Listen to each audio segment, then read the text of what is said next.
Assalamualaikum warahmatullahi wabarakatuh. Selamat malam semuanya. Waalaikumsalam warahmatullahi wabarakatuh. Suara saya bisa didengar dengan jelas ya di sana? Bisa, Pak. Oke, terima kasih. Oke, kita udah lama ya nggak kuliah, udah hampir 2 minggu terakhir ya. Mohon maaf ya, baru kali ini bisa berjumpa kembali. Oke. Iya Pak, nggak apa-apa Pak. Suara Bapak agak kecil Pak.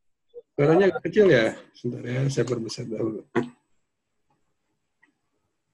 Gimana sekarang suaranya? Agak nambah dikit Pak. Masih Aman, Pak. Aman ya? Oke Pak, oke Pak. Oke deh kalau gitu. Coba cek lagi. Audio. Oke. Ya. Oke, untuk di awal kita nge-review sebentar ya dengan apa yang sudah diberikan di minggu kemarin. Sebenarnya kita ngobrolin yang setelah UTS, ini kita ngobrolin banyak WPS kualifikasi, kebanyakan seperti itu. Dan mungkin nanti kita akan sedikit ngobrolin gimana cara melakukan ini, builder test gitu, builder test dan sebagainya. Tapi intinya kita akan lebih banyak ngobrolin WPS sih gitu. Intinya kita akan banyak ngobrolin WPS. Dan insya Allah nanti terkait dengan UAS kita, terkait dengan ujian akhir semester kita juga kurang lebih sama dengan UTS yang kemarin. Kurang lebih sama dengan UTS kemarin, jadi kita akan bikin video lagi, tapi bedanya kalau kemarin WPS-nya pre-kualifikasi, kalau nanti bikin videonya adalah WPS kualifikasi, gitu aja. Yang bedain ya. Jadinya kurang lebih sama lah dengan kemarin UTS gitu ya. Dan kemarin saya sudah belum selesai sih saya untuk mengoreksinya, cuman hampir 2/3-nya. Nilainya bagus-bagus kok, bagus nilainya. Rata-rata di atas 80 lah ya, di atas 80 nilainya. Jadi kalau yang 80 itu pun yang nilainya apa istilahnya, yang kurang lengkap gitu. Kalau yang lengkap udah pasti di atas 85 nilainya. Oke, kemarin jadi udah cukup bagus. Jadi nanti saya rasa kalau untuk UAS pekerjaannya sama dengan UTS, membuat keterangan yang sama untuk WPS kualifikasi. Oke, bagaimana cara mendapatkannya dan sebagainya gitu. Dan nanti kita bahas pelan-pelan isinya seperti apa. Seperti itu ya. Oke. Sebelumnya kita akan ngebahas kilas dahulu. Saya share screen dahulu ya. Oke, ya. Oke, semoga bisa kelihatan di sana. Oke, minggu kemarin kita akan ngebahas untuk WPS kualifikasi ya, yang ini. Oke, dan kita udah membahas mengenai bagaimana alurnya, apa yang diperlukan, terus syarat-syaratnya, mengapa perlu WPS kualifikasi. Salah satunya persyaratan kontrak gitu yang paling penting ya, antara si pembuat dan kliennya. Setelah itu, nah nanti kalau di AWS kita ini WPS kualifikasi akan ngobrolin banyak di section 4, atau klausa 4, yang part B. Ngobrolin banyak di situ. Terus, nah sekarang kita lihat sekilas ya, part B dari, mana tadi? Nah ini kalau WPS kualifikasi ya ini adalah AWS D1.1 gitu ya. Sekilas ini ada part A, dan ini adalah yang ini part B. Oke, ini yang part B. Nih, part B yang di sini. Oke, part B di sini. Sebentar ya, saya screenshot dulu.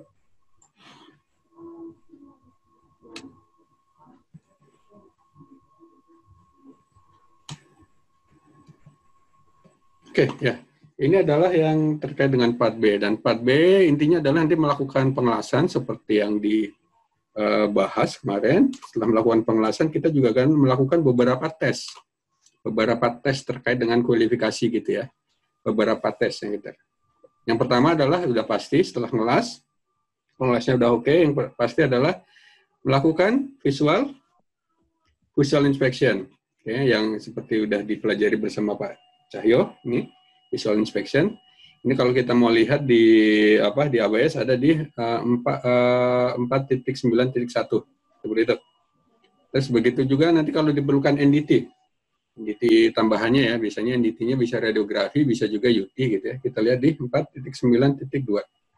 Oke, ini NDT-nya. Setelah itu, setelah NDT selesai, baru kita melakukan yang namanya adalah destructive testing atau tes yang merusak, tesnya dirusak gitu ya. Destructive testing. Nah, destructive testing ini adalah bending test ya. Sebenarnya kalau semua ini normal, nggak ada pandemi, sebenarnya di mata kuliah inspeksi 1 rekan-rekan semua ini yang melakukan ini nih, melakukan bending test. Oke, melakukan bending test. Oke, biar agak kebayang bending test itu seperti apa. Saya mau bertanya, rekan-rekan semua sudah pada paham kan ya bending test seperti apa? Ada yang belum kebayang nggak bending test itu seperti apa? Paham, Pak. Paham? Ada yang nggak paham?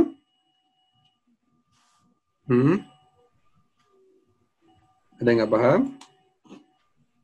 Oke, kalau semua nggak paham ini bending test seperti ini, ya.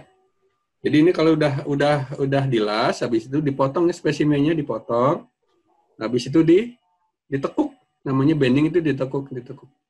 Nah, itu ada namanya root bending, ada namanya face bending, ada juga namanya side bending. Oke, kalau root bending itu berarti bagian rootnya dan yang ada di bawah gitu, dia yang ditekuk, dan nanti bagian rootnya yang diekspos.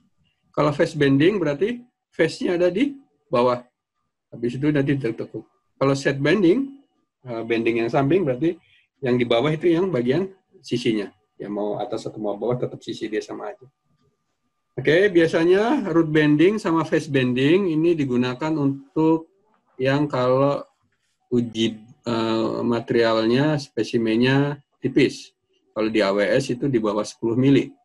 Di bawah 10 mili ya, di bawah 10 mili pakai ini. Jadi kalau nggak root bending, face bending. Pakai yang ini. Kenapa pakai root bending sama face bending? Ya karena tipis. Kalau dibikin pakai side bending malahan nanti kekecilan. Nggak cukup baik. Ya, makanya kalau materialnya tipis pakai root bending, kalau nggak face bending. Nah, kalau materialnya tebal, kalau mau dibikin root bending sama face bending, ketebalan. Takutnya mesinnya nggak kuat. Makanya kalau di AWS, kalau lebih dari 10 mili, yang dilas lebih dari 10 mili, kita akan menggunakan ini namanya, side bending. Side bending ya, oke. Bisa kebayang ya? Ini ya, side bending ya. Side bending udah kebayang? Oke. Nah, berikutnya setelah itu adalah dilakukan yang namanya uji tarik, tension. Oke, reduce section tension. Jadi dalam hal ini nanti materialnya tuh dipotong-potong ya, dipotong-potong tadi. Ada yang bagiannya dibuat untuk side bending, ada juga bagian tertentu yang dibikin untuk ini uji tarik. Uji tarik ya. Oke, saya bookmark dulu.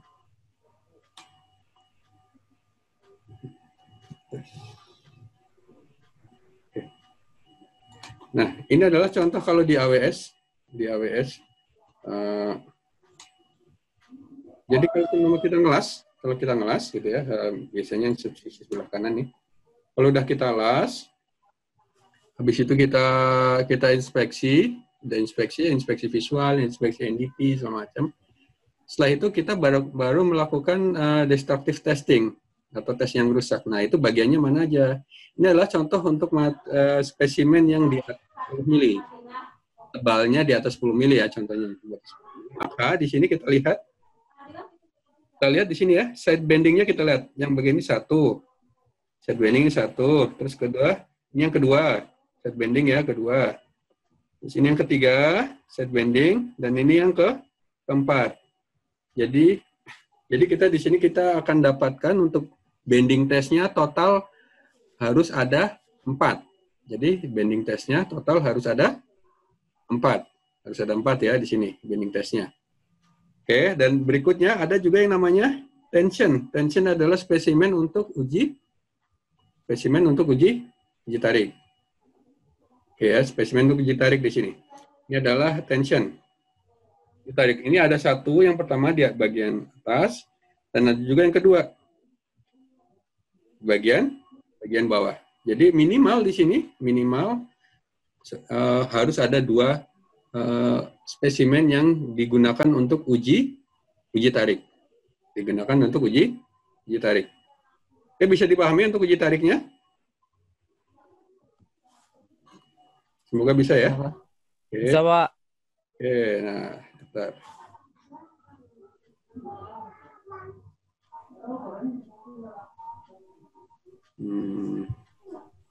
Bentar ya, tekan dulu.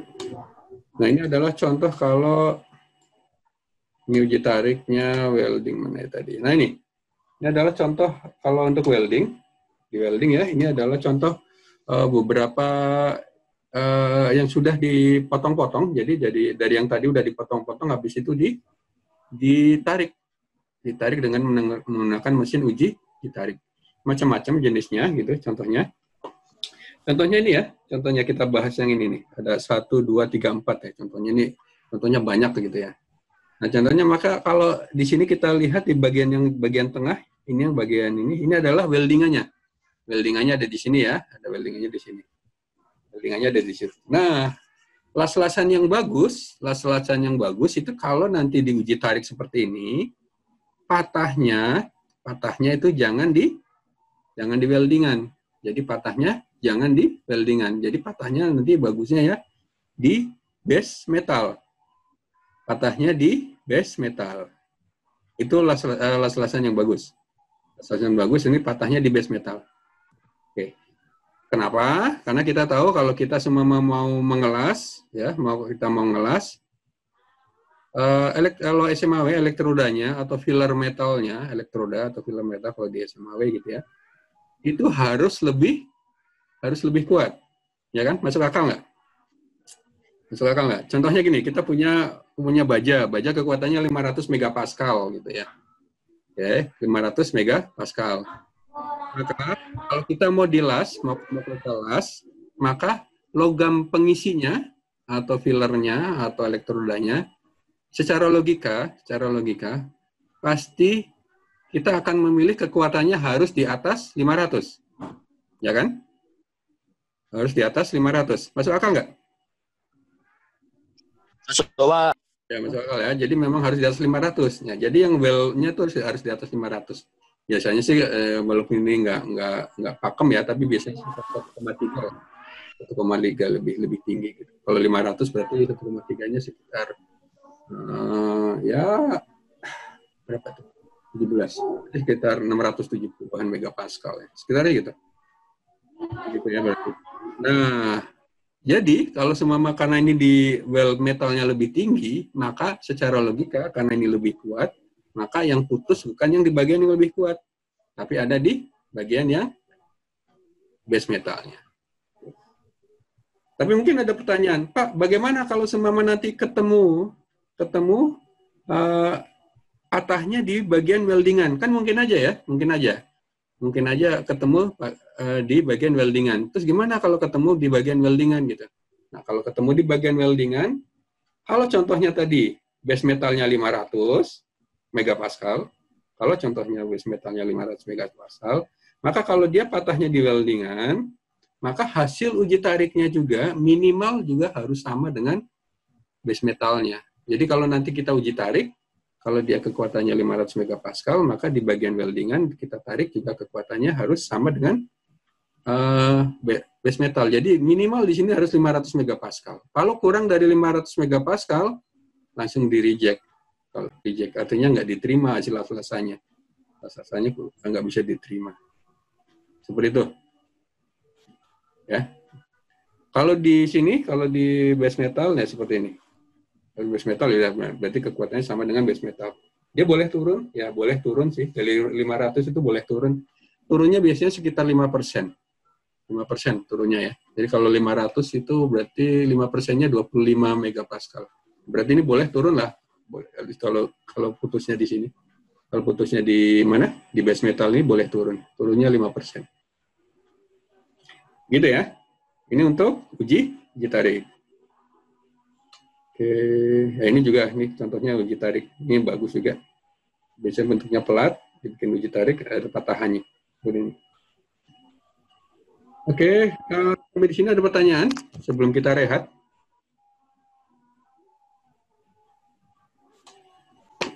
Gimana, ada pertanyaan?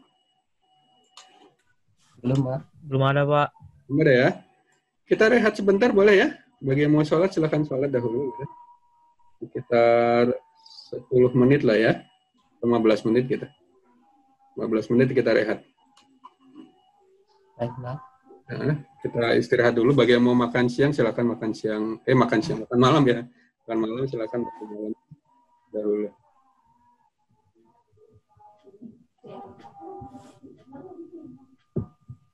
Oke, kita rehat dulu sebentar ya, karena udah adzan juga. Ya, Pak.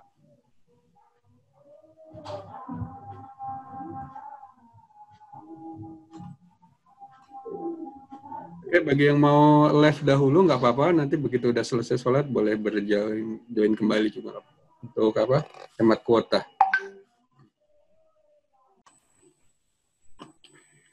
Assalamualaikum semuanya, selamat malam. Malam, Pak. Oke.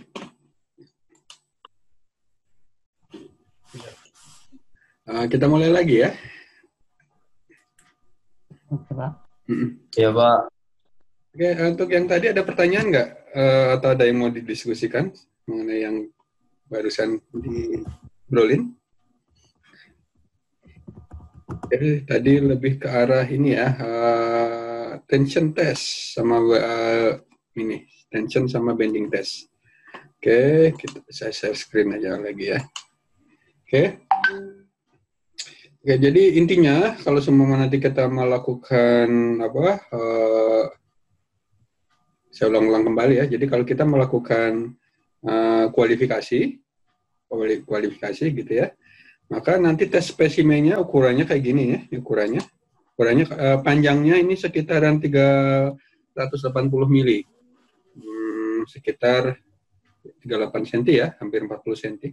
Oke. Dan bisa juga nyampe 52 kalau diperlukan ini CVN ini uji impact. Kalau dipakai uji impact nanti bisa sampai 525 mili kalau pakai uji impact. Jadi lumayan 38 cm, jadi ngelasnya lumayan panjang. Oke, ini untuk panjangnya ya, panjangnya. Tapi itu lebarnya adalah ini 180 kalikan 2, 360. 36 cm. Oke, itu lebarnya. Oke, ya ini nanti dilas sesuai dengan untuk uji kualifikasi. Nanti setelah dilas, inspeksi visual, habis itu NDT. Setelah NDT selesai, baru dipotong-potong. Potong ya, kalau dilihat di sini dipotong-potong tadi. Untuk side bending, ini kebetulan tebal kalau lebih dari 10 mili, kita pakai side bending. Side bendingnya ada 4. Nah, setelah itu kalau kita potong lagi untuk yang tension atau uji tarik, kan ada dua spesimen. Terus bagian yang ujung-ujungnya ini dicat atau dibuang nih. Sekitar 1 inci lah ya, 1 inci bagian ujungnya. Jadi bagian ujungnya ini nggak dipakai. Bahkan diinspeksi juga biasanya diabaikan bagian ujung gitu. Oke. Tadi kita udah bahas untuk bending test dan tadi juga barusan kita bahas untuk untuk mana tadi ya? Ini ya, mengenai ini uji tarik gitu ya. Nah, uji tarik yang bagus itu adalah jangan sampai patahnya ada di daerah pelasasan. Oke, jadi yang bagus itu patahnya di bagian base metal. Dan kalau di base metal nanti kekuatannya boleh turun dari kekuatan aslinya, boleh. Tapi turunnya nggak boleh jauh-jauh, turunnya maksimal 5%. Turunnya 5% di sini. Dari kekuatannya dia, kekuatannya dia berapa, itu turunnya boleh, tapi bolehnya maksimal 5%. Syukur-syukur sama gitu ya. Nah, kalau semua patahnya di sini, patahnya di weld metal, dia nggak boleh turun 5% ini. Ini harus 100% kekuatan base metalnya. Ya, kalau patahnya di sini, kalau patahnya di weldingan. Kalau patahnya di weldingan, dia nanti hasil uji tariknya harus 100% minimal dari kekuatan base metal. Gitu ya. Base metalnya, kalau tadi contohnya 500 megapascal, ya berarti nanti kalau patahnya di tengah, di weld metal, hasil uji tariknya juga harus 500 megapascal. Seperti itu ya. Seperti itu. Habis itu kita bahas tadi yang terkait apa tadi? Ini sudah, ini ya, mengenai bending test sama ini juga sudah. Terus mengenai ini juga tadi kita udah bahas duluan ya, pemotongan untuk yang dipotong tadi, dan setelah itu tensionnya itu apa, bagaimana cara kalau udah didapatkan hasil uji tariknya, bagaimana cara menentukan yang diterima atau yang tidak diterima. Terus berikutnya ada namanya macro edge. Apa itu macro edge? Macro edge jadi EDSA ya ini, makro, uji makro. Sederhananya, sebentar ya saya perlihatkan di sini. Nah ini adalah contoh makro nih. Ini gambarnya kurang bagus ya. Tapi ada ya contohnya aja lah. Ini adalah uji makro. Jadi nanti kalau dari las-lasan, ini kebetulan las-lasannya dia groove atas dan groove bawah, double V gitu ya, double V seperti itu. Dan setelah itu dilas, nah habis itu dipotong. Nah ini adalah tampak sampingnya. Ini menggunakan, kalau ini baja, ini nanti diamplas. Amplasnya nanti berjenjang ya, biasanya kalau untuk membuat uji makro ini amplasnya dia berjenjang, diamplas gitu ya, berjenjang dari yang paling kasar biasanya dari yang kalau di amplas itu ada angka-angkanya ya, angka dari 60 itu paling kasar gitu, dibuat serata mungkin gitu. Oke. Nah, setelah itu kalau seumpama di lapangan nanti kita pakai amplas yang namanya pakai flap disk gitu, pakai gerinda amplas namanya flap disk gitu. Biasanya sih cepat aja dia pakai yang 80 sama saya lupa biasanya 240 ya, sama 240. Setelah itu cukup bagus, cukup rata kalau di lapangan gitu ya, cukup rata, cukup bagus. Habis itu langsung diberikan cairannya namanya EDSA, etching gitu ya. Cairannya namanya EDSA atau etching. Makanya kita bilang namanya ini makro EDSA. Sehingga nanti kalau yang tadinya warnanya sama, nanti kalau ada dikasih EDSA ini nanti ketahuan mana yang bagian las-lasan akan berbeda. Sebagian yang sampingnya las-lasan kita bilang namanya daerah terpengaruh panas atau HAZ, nanti akan ketahuan. Dan sehingga nampak tampilannya seperti ini. Saya coba cari gambar yang lebih baik ya. Macro edge welding. Oke. Nah, ini ada contoh gambar nih yang cukup baik.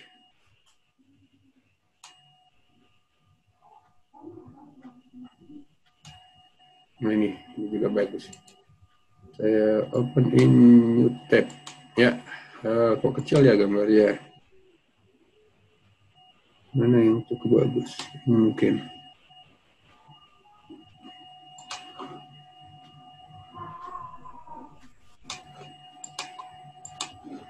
Inilah ya, ada dua.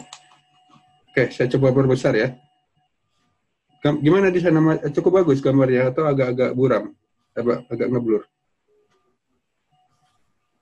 Bisa dilihat gambarnya di sana?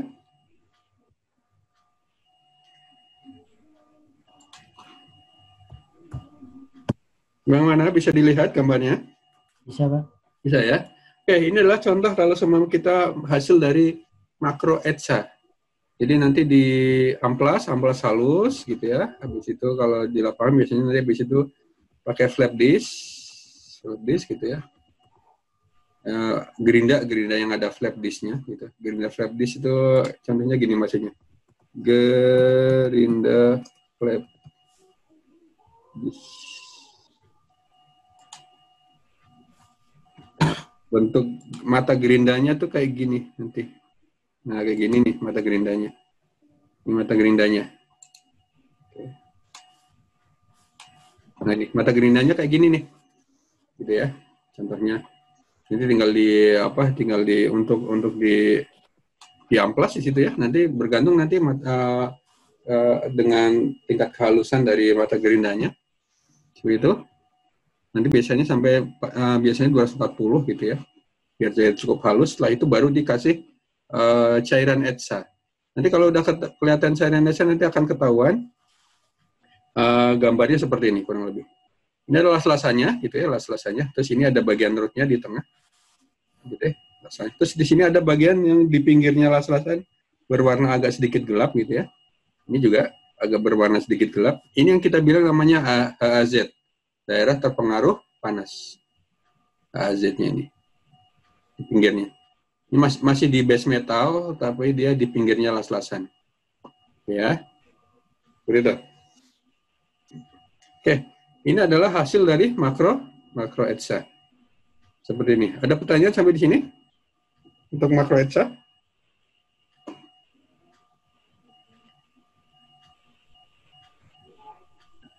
Oke, kalau nggak ada pertanyaan, intinya makro ETSA ini adalah ya untuk tahu sih dia hasil las-lasannya dengan base metal tuh fusi atau tidak, terus kualitasnya gimana gitu ya. Jadi ketahuan nanti si weldernya itu bisa ngelas dengan ini dengan baik atau tidak gitu. Ini ya.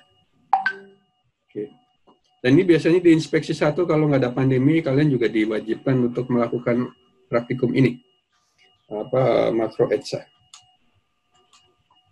Oke, itu tadi sudah ya, ini makro ETSA. Setelah makro ETSA udah, ya udah. Nah, nanti kadang-kadang beberapa uji ada juga yang mensyaratkan ujinya uji impact.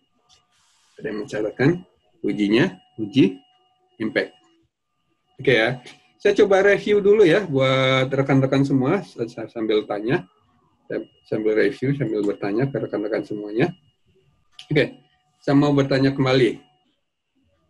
Jika tebal spesimen kita yang kita gunakan untuk dilas uji kualifikasi itu tebalnya contohnya adalah 15 mili, contohnya tebalnya adalah 15 mili. Oke, saya mau bertanya, berapakah jumlah spesimen untuk bending testnya? Berapakah jumlah spesimen untuk bending testnya? Saya coba bertanya.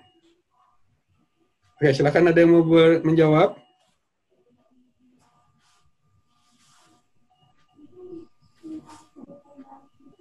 Kurang tahu, Pak. Kurang tahu. Oke, 15 mili nih, 15 mili. Kalau 15 mili, bending testnya ada berapa, Kak? Oke, tadi saya sudah sedikit bahas ya, kilas. Ya, ini cukup penting ya. Jadi ini nih, nah, kita lihat ya, sekali lagi ya, semoga takutnya yang saya sampaikan tidak nyampe ke sana gitu. Ya, kita ulang lagi ya. Ini adalah contoh untuk material. Nah, kita baca nih judulnya.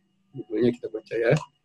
Nah, lokasi untuk spesimen untuk plat yang tebalnya lebih dari 10 mili. Ingat-ingat. Untuk yang plat yang tebalnya lebih dari 10 mili. Jadi kalau tebalnya 10 mili, ini nih dipotong-potongnya. Jadi kalau lebih dari 10 mili ada, kita lihat tulisan bendingnya ada berapa. Side bending 1, side bending ya. Kedua, side bending. Ini yang ketiga, side bending. Terus ini yang keempat, side bending. Jadi total akan ada 4. Jadi pertanyaan tadi, kalau 15 mili, karena 15 mili itu lebih besar dari 10 mili kan? Kan? Iya. Ya, lebih besar dari 10 mili. Berarti dia nanti totalnya, totalnya akan ada, untuk bending test ada 4. Bending testnya 4. Ya, betul sekali. Dan jenisnya apa? Side bending. Ya, side bend. Jadi side bend. Jadi dia yang dari samping, side bending, dari samping. Nah, sekarang saya mau bertanya kembali. Kalau spesimennya tebalnya 8 mili, kalau spesimennya 8 mili ya, maka berapakah jumlah spesimennya untuk bending testnya? Ya. Berapakah jumlah spesimen untuk bending testnya kalau dia 8 mili?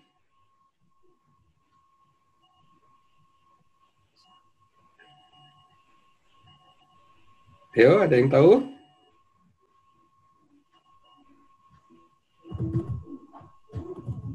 tadi Pas, Pak, pas. pas lagi. Oke, terima kasih Marcel. Oke, jadi kalau dia 8 mili, jumlah spesimen untuk bending test sama juga 4 juga gitu. Jadi mau apapun tebalnya, bending test itu total harus 4. Kalau untuk kuantifikasi, dia totalnya ada 4. Oke, jadi tetap 4 ya, mau 8 mili, mau 10 mili, mau 30 mili, semuanya 4. Yang ngebedain apa? Kalau di atas 10 mili, dia pakai side bending. Nah, tapi kalau di bawah 10 mili pakai apa? Yuk kita lihat. Root bending. Oke, ya betul sekali tadi ada yang bilang. Oke. Nah, kita lihat ya di halaman sebelumnya, ini adalah untuk yang di bawah ya ini. Bukan yang ini. Mana tadi ya? Sudah. Coba. Ini bawahnya. Ya, ini adalah untuk yang under ya, di bawah nih ada under. Ini adalah untuk yang under 10 mili. Nah, kita lihat under 10 mili. Oke, semoga bisa dilihat di sana ya. Oke, kita lihat. Jadi kalau semua ini di bawah 10 mili, maka di sini tetap ada 4, tapi di sini kita lihat nih, ada root bending 1. Ada juga phase bending 1 juga, berarti root 1, phase bending 1. Sekarang kita lihat bawahnya lagi. Root bending, nah root bendingnya ada 2, phase bendingnya ada 2. Jadi totalnya ada 2 root bending dan ada 2 phase bending. Jadi bending testnya total ada 4. Tetapi 4 itu ada 2 root bending, ada juga 2 phase bending. Bisa dipahami ya? Bisa, Pak. Oke. Intinya mau berapapun tebalnya, bending testnya total akan ada 4. Oke. Pertanyaan berikutnya. Jika tebalnya 1 inci, berapakah spesimen yang diperlukan untuk uji tariknya atau tension testnya? Jika tebalnya 1 inci, berapakah spesimen yang diperlukan untuk uji tarik atau tension testnya? Oke. Berapa?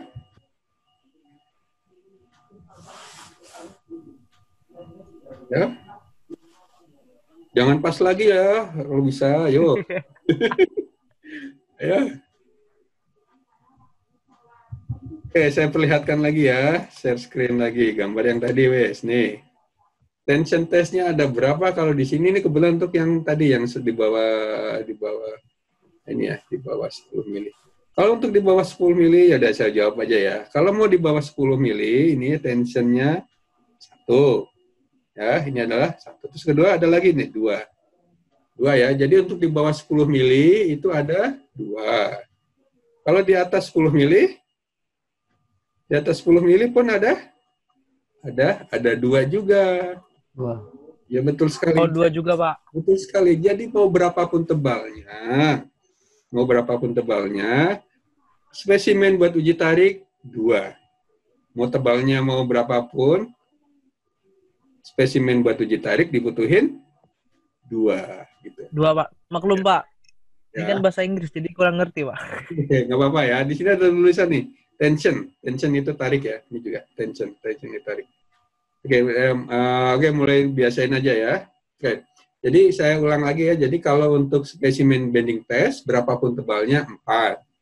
Spesimen uji tarik, berapapun tebalnya 2. Begitu ya. Nah, sekarang dia dibagi di 10 mili.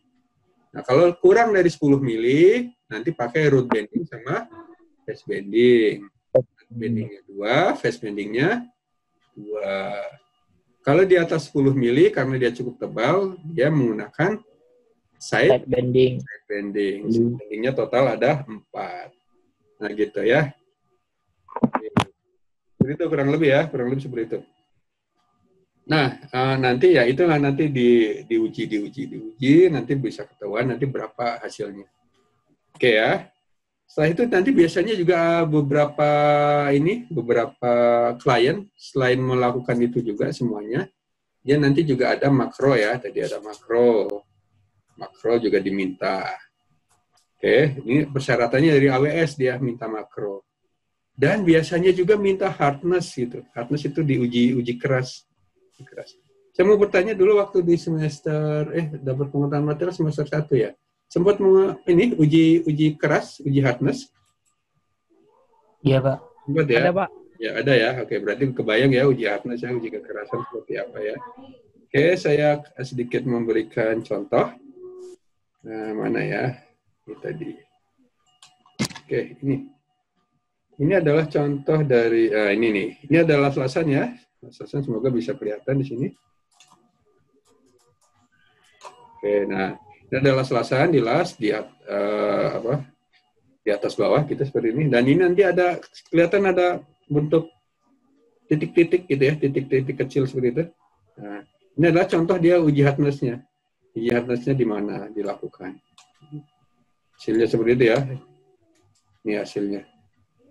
Cetok gitu. Dan ini kebetulan dia menggunakan Vickers. Kalau Vickers maka Vickersnya dia biasanya berbentuk diamond dengan bentuk kotak ini namanya adalah apa sih? Yang kotak sama sisi.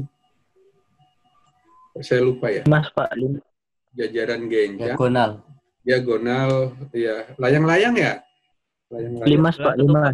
Belah ketupat. Ya, jejaknya petak ini ya. Ya, itu dia piramid sama sisi, ya. Bentuknya kayak layang-layang kayak gini ya. Oke.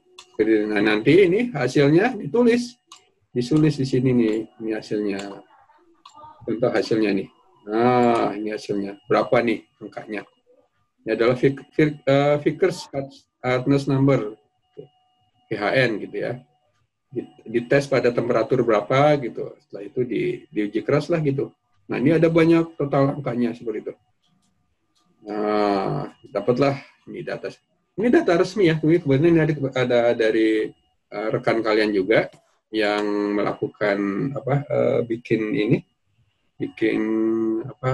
PKR ini ya, bikin PKR pakai standarnya AWS. Ini apa ya standarnya API.